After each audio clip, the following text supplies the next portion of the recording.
Alright, in this video I'm going to show you how to use our NSF sponsored research project DataWhys to interface with JupyterLab.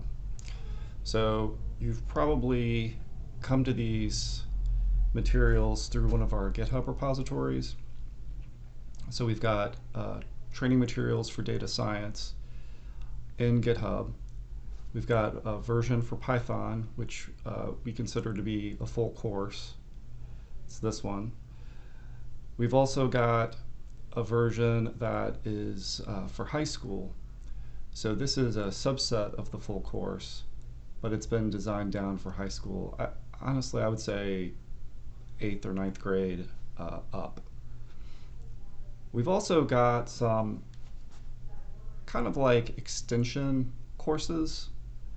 One of these is for natural language processing, so text is data.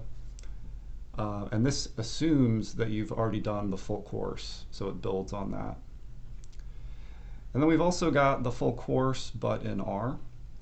So if you prefer to do your data science work in R rather than Python, it is matched for content. So it covers the same content, just obviously with a different API and in R.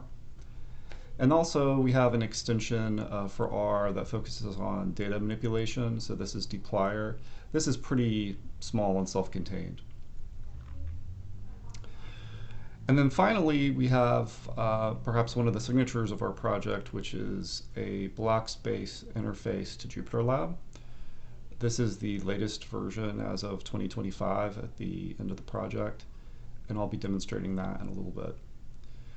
So in order to use any of this stuff, you need to have Jupyter. And a full explanation of how to install Jupyter is really outside the scope of this video. But you can search for instructions online. So here's the Jupyter project URL. And they talk about how to install. Now, unfortunately, sometimes this documentation assumes that you already have a fair amount of background.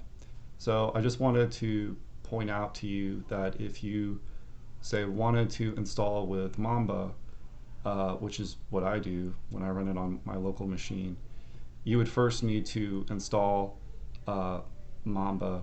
And the easiest way to do this, I think, is with MiniForge. So here is the GitHub repo for MiniForge. And if you scroll down a bit, you can see installers for different architectures, Linux, Mac OS, Windows, and just follow the instructions. But once you get this installed, then you can come back to JupyterLab and follow the instructions on how to install JupyterLab. And hopefully they even explain how to start Jupyter. But you can Google that. If you are a instructor of any kind, a university instructor, college instructor, maybe even high school, I would recommend that you take a very close look at the littlest Jupyter Hub. This is a way that you can install Jupyter on a powerful desktop or small server and then have all of your students connect to that. And the advantage of this is that they don't have to install Jupyter on their own machines. They can access it through a web page, and you can give them all the same experience. You can make sure that the same software is installed for everybody. I found it to be really useful, and it's relatively easy to get this started. Another advantage of that is that if you have the littlest Jupyter Hub set up, or any kind of Jupyter Hub, you can use something called NB Git Puller. And this, again, is really useful for instructors. What it lets you do is it lets you create a link that you then share with all of your students. And when they click on that link, it will basically download a set of materials for them, let's say an exercise or anything. And then it will open those materials up on your littlest Jupyter Hub installation. So it's a really great way to distribute materials. You don't have to email them attachments or anything like that. If you make a change to the materials, when they click on the link, it'll download the latest version. So this is versioning future-proof, I guess maybe you could say. And there's also this website here, which I've shown on the screen, and it shows you how to create these links. I'll sometimes refer to these as magic links. So if you come to this project, you've probably come to it through one of our core notebook GitHub repositories. And so this is the one for Python. And what I'm going to do in the demonstration today, I'm just going to focus on Python. And I'm going to show you how to do our demo. So this assumes that you haven't installed anything and you just want to demo this to see what's going on. So if you come down here to check it out and interactive viewing, you'll see that there is a launch binder link. So click on that. And if anyone has clicked on it recently, it should relatively quickly open up a virtual demo session where you can play around with this course and our blocks extension. I would not recommend this for classroom use really, unless you're going to do something that is limited to a single class session. And the reason for that is that this virtual environment has no memory. So anything you do in this virtual environment will be lost as soon as you come back. Also, I feel like it's not sufficiently reliable that I, as an instructor, would want to rely on it walking into a class. Because imagine you rely on it and you walk into a class and for some reason it's down, right? So yeah, but for demo purposes, it's completely fine. So you can see here this link up here. It starts with hub. This is the binder service. It's created a virtual machine for us and it's running Jupyter in there. And before I get into the course material, I'm just going to give a little bit of an overview of JupyterLab. So when JupyterLab starts up, it'll start up typically with a launcher window. And these icons you can click on in order to open an application, let's say. So you can see at the top it says notebook and there's Python 3. If we were doing this in R, it would show an R option here, but we're not. So let's click on this Python 3 notebook. And now it's created a notebook for us. I think I'm going to zoom in just a little bit to maybe make this somewhat easier for people to see. So get rid of that. So you're looking at a Jupyter notebook. Let me collapse this. And a Jupyter notebook is just a sequence of cells. And a cell is a box. So you can see there's a little cursor in this box. And there are different kinds of boxes that do different things. So this box or cell is a code cell. And you can tell it's a code cell because right here it says code. And there's some other visual characteristics that indicate it's a code cell, including this kind of square bracket thing over here. So let's start and type in some code. So I'm going to say x equals 3. So I'm going to put the number 3 into the variable x. And then I'm going to run this cell by pressing on the play button. So when I do that, a couple of things happen. First, a new cell was created underneath, right? And you can see that the cell looks just like our original cell did. And in the cell that we ran, you can see now it has the number 1. And that indicates that that was the first cell that was run. Something else that we can do is we can see what's in X. So I'm just going to type X in the second cell and hit the play button. And when we do that, again, it generates a new cell for us, but when it ran the cell that just had X in it, right here, it output a 3. And this is something that JupyterLab does. It will always try to display the value of the last line in the cell. So here the last line was X, and since X had the value 3, it displayed the number 3. You can also see here that it put the number 2 next to the cell because this was the second cell that was run. Now let's push on this idea of display. So now I've got XX on 2 different lines. If I run this, I still get 3, and not 3, 3, right? Because it's only this second X, the final X of the cell, that it tried to display. You'll also notice that now my execution is 3, right? If I go back up here to my first cell and I say X equals 2, and I hit play, now my execution number alongside this cell is 4. And you can see down here where I said show me what's an X, it still shows me 3, right? So even though I set X to 2, it still shows me 3 down here, right? And this is something that often confuses people when they're using Jupyter for the first time, or even for the beginning stages, is that Jupyter has this idea of an execution order. You can execute these cells in whatever order you want. So if you execute cells out of order, then what is being shown in later cells may not reflect the true state of your program. So like now, if I execute this XX cell, now I have 2, right? So there's a kind of a rule: whenever your execution number alongside the cell is always increasing, then you're kind of up to date, I guess I would say.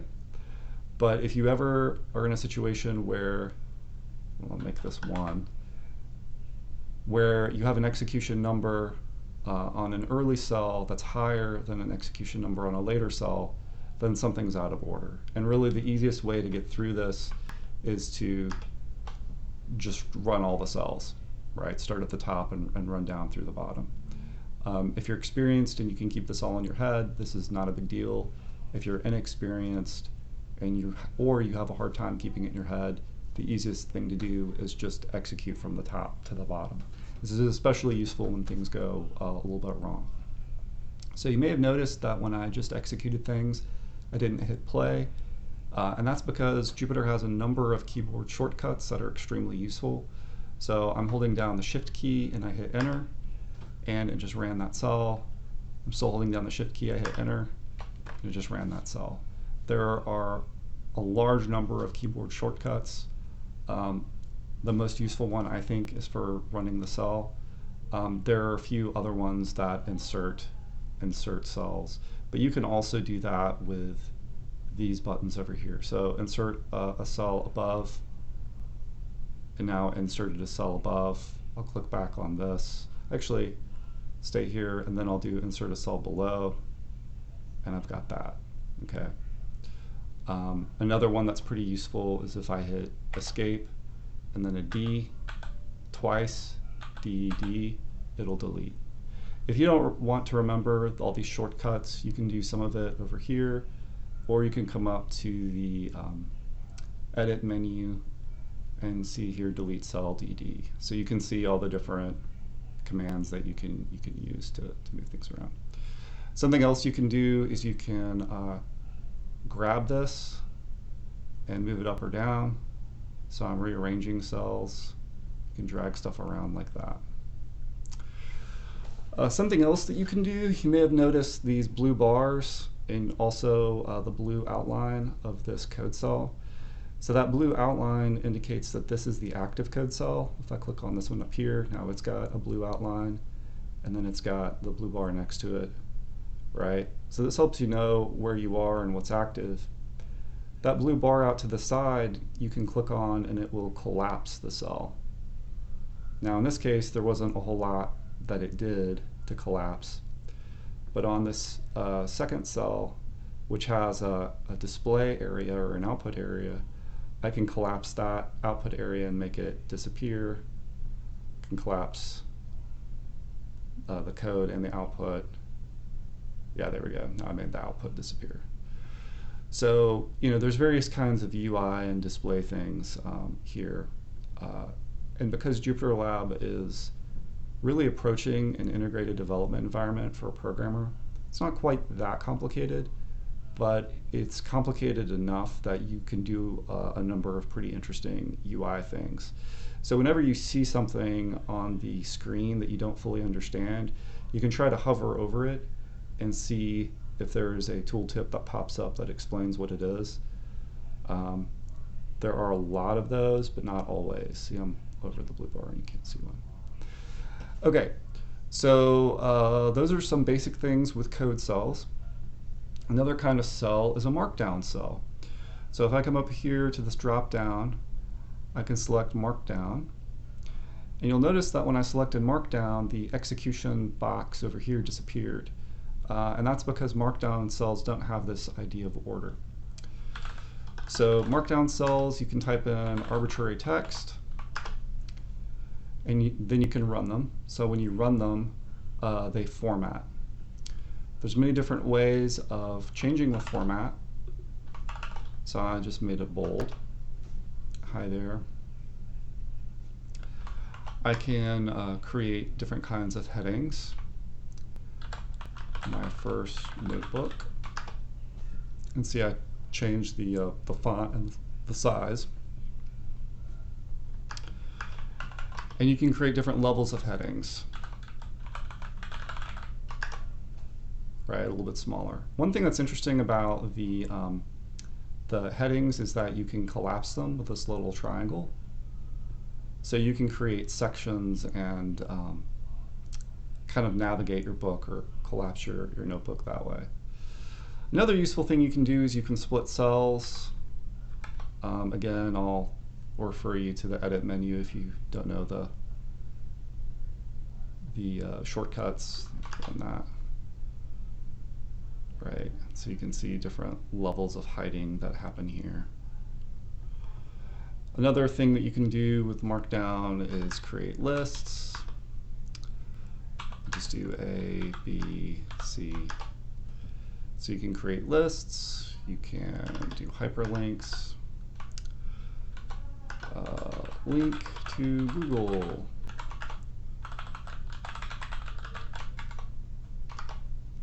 And if I click on that, it will, oh. Hold on, I think I have to do HTTPS. There we go. Just needed a little HTTP in front of it. So there's lots of things you can do. You can also get images. So let me go back to this and grab a little something and copy that and then go over here and paste it. And now you can see I just pasted a little image in there. So there's many different things you can do with Markdown. This is just to give you a few ideas. And you can just find any sort of Markdown cheat sheet that shows you all the different things that you can do. And most of that will work in JupyterLab. Okay, so we've seen code cells, we've seen Markdown cells. This is the basic idea of a Jupyter Notebook. So a Jupyter Notebook has been described, I think, very well as a report, as a document that reads like a report but runs like a program. So you can combine your notes, any sort of introduction, any sort of text, and then executable code that creates results for you, right?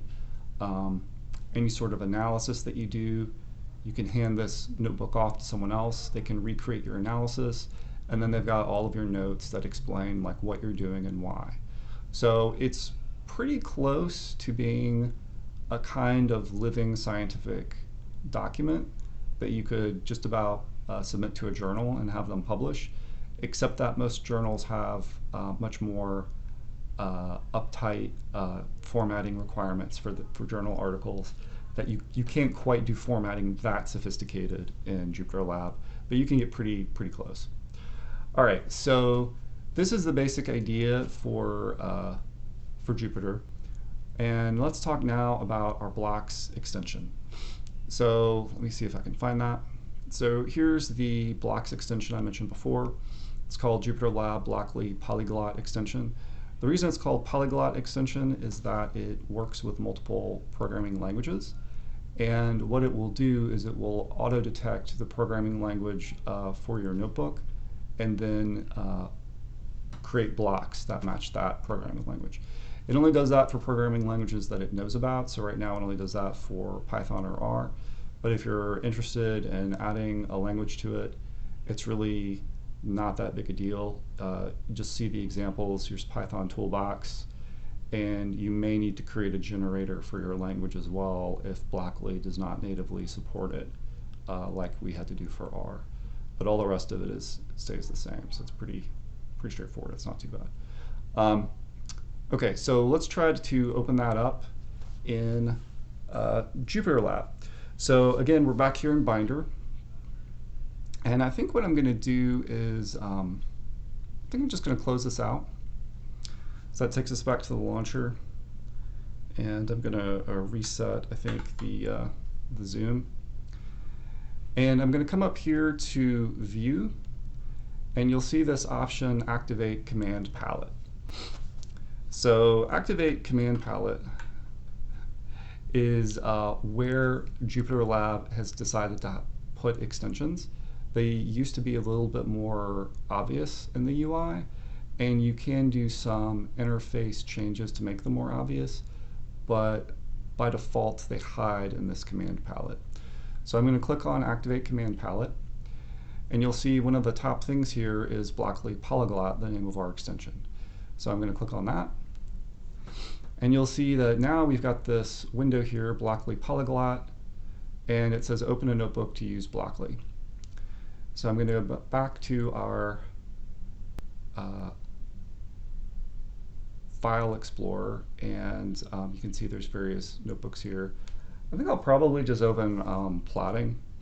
It seems reasonable.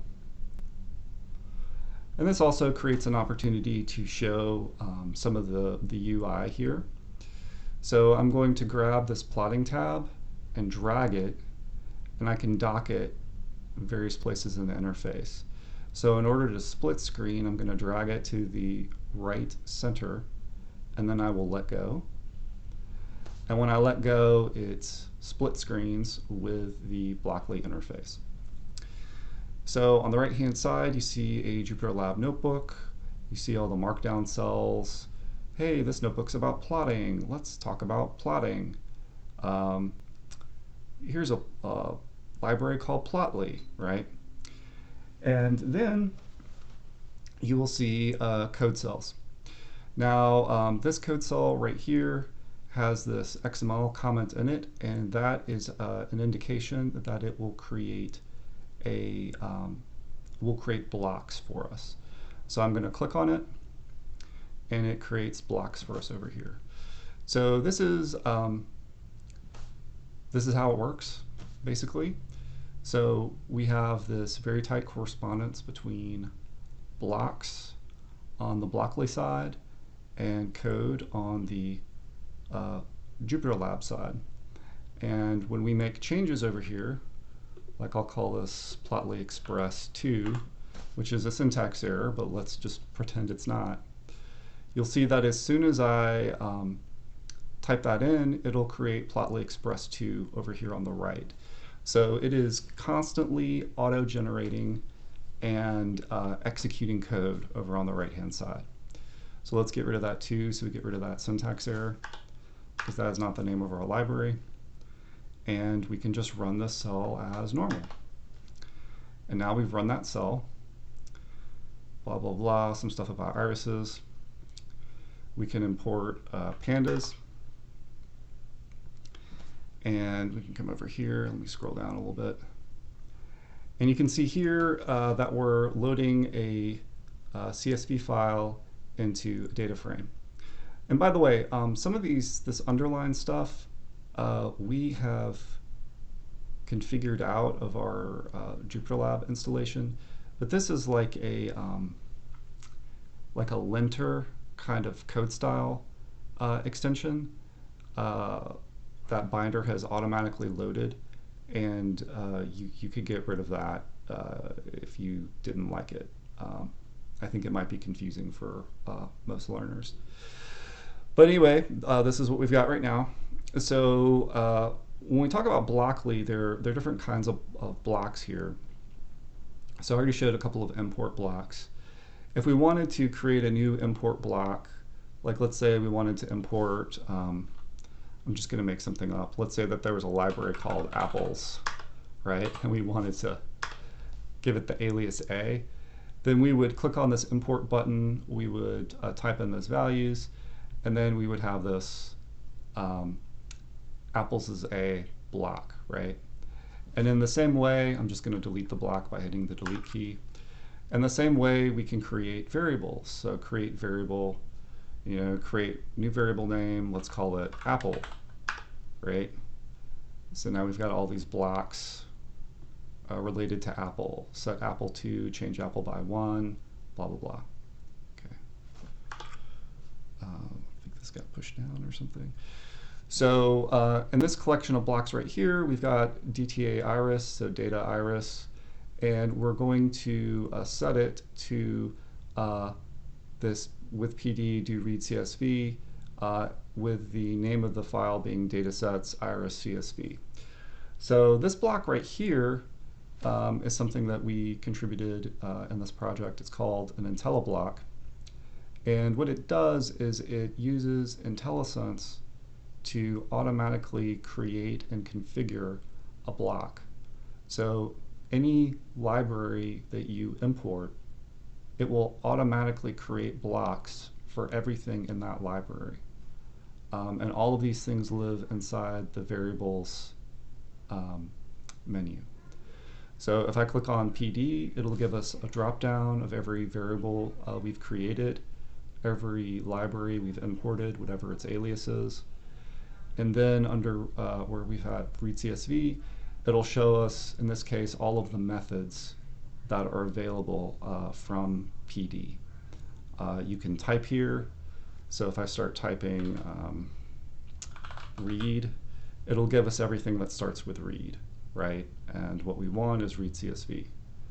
So the idea here is to make it easy to use blocks with any sort of software library, make it easier for the learner to find what they're looking for, even if they don't remember that it's called read CSV, or maybe they don't remember that it's an underscore. Hopefully they remember that read is in there somewhere. You might have seen me hover over PD earlier, and it gave me some documentation. It does this on the Intelliblocks. It also does it for the method that you're using, so it gives you some pop-up documentation. You get something like that for the native Blockly stuff, but it's not quite as detailed. But you get something there. So all of the blocks live in these high-level menus. So import is for importing libraries. Freestyle is an interesting one. So Freestyle, it's really there to help the learner move from using blocks to using code. So you can type arbitrary Python code in these freestyle blocks and then use it however you want. So I could, if I wanted to, I could put quotes here and I could say datasets iris.csv, and now I have replaced, I'm going to disable this,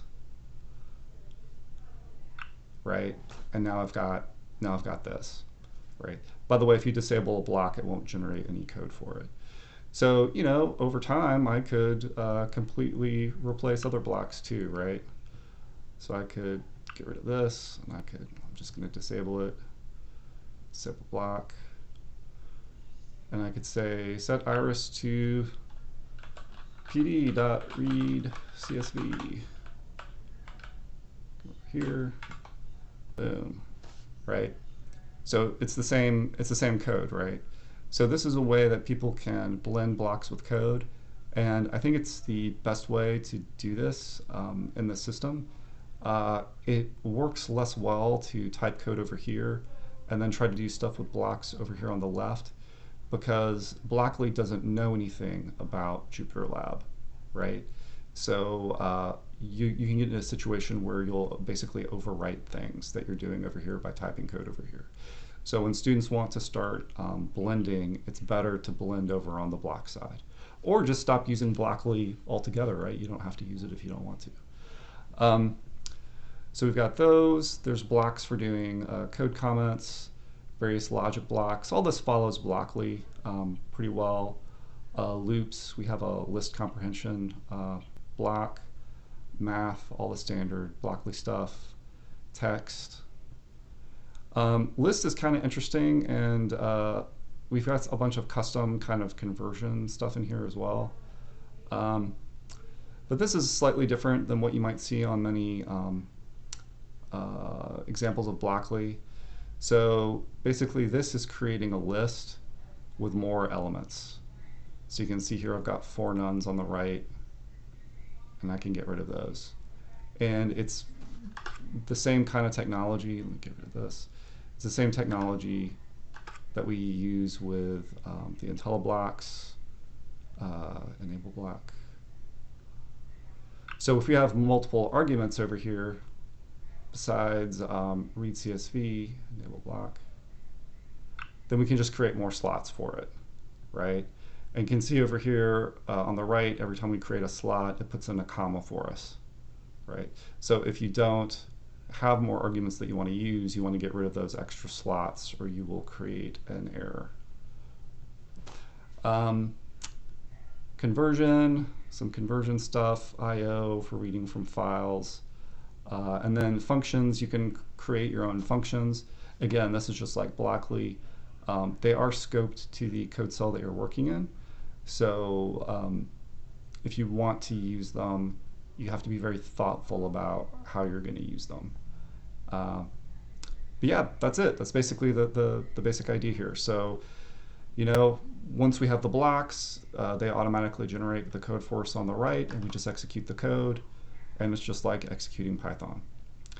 One thing, I think I'm going to scroll down a little bit here, see if I can find another example. Nah, I'm just going to kill this. So I'll show you some things with kernel management, and I'm going to zoom in so you can see. Nah, I can't zoom in that much. Okay, it looks like.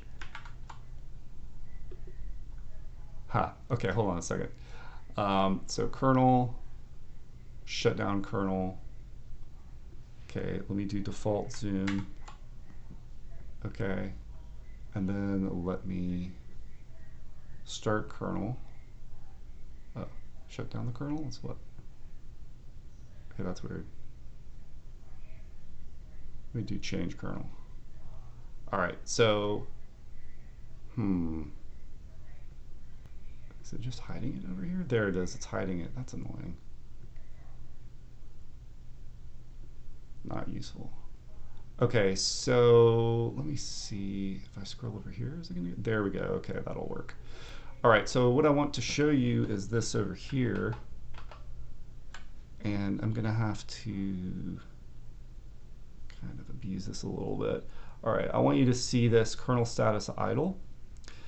So when you're using the Blockly extension, depending on the size of the library that you're loading and the speed of your computer, you may notice a very small lag when importing libraries. You probably haven't noticed it up to now.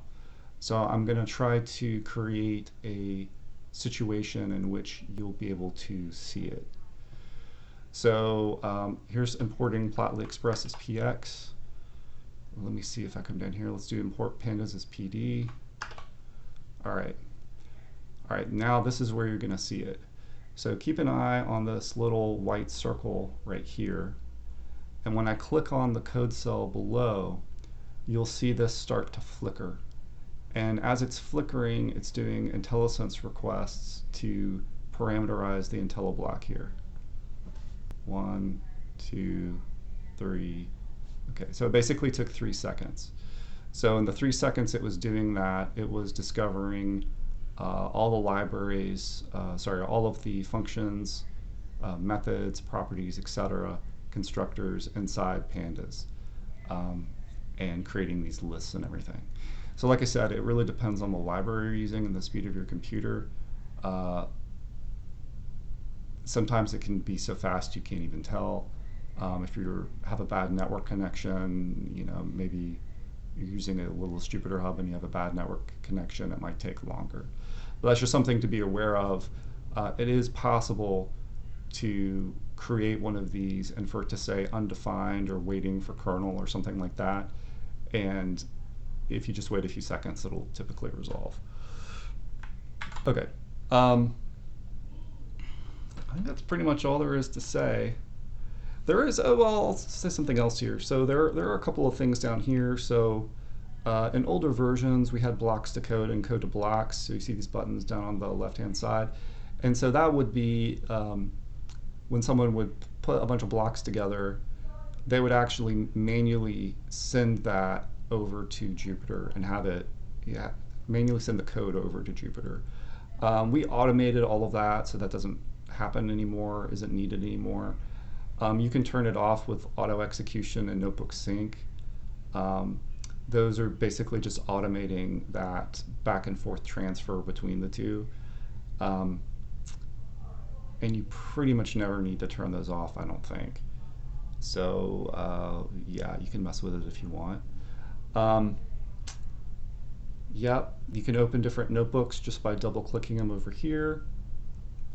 There is a course outline, so let me show you what the normal sequence is. So getting around is what we are doing right now, really. It's really this first video. And then we have data science and the nature of data, which explains tabular data and some basic ideas about variables and things like that. Then we go through plotting, descriptive statistics, measures of association like correlation. And then we get into modeling. So this whole course is very modeling oriented, really kind of biased towards machine learning. So we start with clustering, so unsupervised. And then we work up through KNN to linear regression, logistic regression, and so forth. So typically what we try to do is show a type of model and then show how that type of model can be used for both classification and regression, rather than having one whole section on classification and one whole section on regression. So we tend to focus on the model and how a model can be used different ways. And we do that all the way up into the end, where we start talking about cross-validation and then data cleaning. So yeah, so that's basically it for the complete course. Everything else I could tell you is really just kind of minutia about how to manage things in JupyterLab. Yeah, and if you find a bug, feel free to report it with the Blockly Polyglot report bug button down there. Oh, here's something. Inside the trash can, you can find all of the, let me zoom out so you can see it all. You can find all the blocks that we've deleted. So if anyone ever deletes a block and then wants to get it back. Oh, actually, that reminds me of something. So I'm going to go back up here to import pandas as PD. So these blocks are, you can copy them. So if I do Control-C and Control-V, I just duplicated the block, right? So you can also, I'm going to make a cell above. So now I've got a cell above, and I'm going to paste a block into that cell, right? So now I've got import pandas in 2 different cells. Delete that. Yeah, so you can cut and paste and copy, etc. These blocks in a pretty straightforward way. One thing I will point out, let me see, I'm trying to figure out how to create this edge case. It is possible to kind of confuse yourself. Sometimes this happens with students. Let me see if I can create this. All right, so, and actually no, I just want to delete it all from over here. Okay, that was weird. Okay, delete this. Huh, look at that. A little bug here. All right, so I'm going to delete that. So I'm going to come over here and I'm going to set DTA iris, and I'm going to connect it to with PD do read CSV, right? And then I'm going to get a text block to put the text into. And now I want to do datasets iris.csv. So very frequently what will happen is students will come up here and they'll try to copy this. So they copied that, and then all the blocks disappeared. Well, all the blocks disappeared because they're no longer on the cell that had the blocks. So I come back over here and I click on the cell that has the blocks, and then I can paste datasets iris.csv in there, and then it's fine. If students are not cautious when they copy paste, they can introduce garbage, so they can like introduce white space, right? And now there's white space in my code over here, and so when I run it, file not found error, right? So there's all sorts of stuff like that that can that students can do by copy pasting, and sometimes they can get themselves kind of confused by that. Something else that we have here, let me see. And you may have noticed it over here. We've got some LLM integration that we've done this year. Explain error, explain code, and then next step hint. And I don't have this currently wired up inside inside the binder demo. I think you would go to settings, settings editor, and then right here where it says Google Gemini API key, you would paste your API key there. Oh, that's interesting. Don't steal my API key. I don't think there's enough of it there to matter. All right, yeah, let's try it. So let me put this back in. I'm going to put the space in there. So now we've got the space, and I'm going to run it. Now it's mad, and I'm going to say explain the error. Well, let's see if, there we go. File not found error means the program cannot find the file, specified file, the given path, or two likely reasons. File does not exist. There's white space after CSV, right? So that's pretty good. It gave a little bit more information than we might want. You know, possibly might confuse the student with number one, but I would say that that's pretty valid. All right, so let's get rid of that. So now it's correct, right? But now let's say I don't know what to do, right? So the next thing we're really supposed to do is put a DTA iris block beneath this to display the data frame, right? So let's do this. This is next step hint. Let's see if it tells us what to do. Display the data frame using DTA iris. Okay, I mean, it's pretty reasonable. So we really just need this DTA iris. It's possible a student would not understand that instruction depending on how advanced they were. So yeah, so that shows you how to do the LLM integration. We intentionally adjusted the prompts so that it does not give the solution. Try to get the student to think so that it never tells them exactly what code to create. Just gets them a hint so they can figure it out on their own. So yeah, we'll see if that's useful. Let's see what else. That's all I can think of. We do have an older video that you may find on YouTube. It may have some tricks and tips in it, but I think a lot of what was covered in the old video is maybe more information than you might need, and then also focuses on bugs and edge cases that we have, I think, eliminated or largely eliminated, so that it should be a pretty smooth experience. Like I said, The Blackley polyglot also works with R. Everything is the same as what I just showed, except that it's got a special menu that will appear when you load any sort of like tidyverse library that has the pipe operator, and also ggplot, because those are extensions to the syntax. So it's got a blocks menu that will not populate until you load a library that's got some sort of special syntactic sugar, and then at that point it will create blocks for that. But there's examples of that, and there are materials if you want to see it.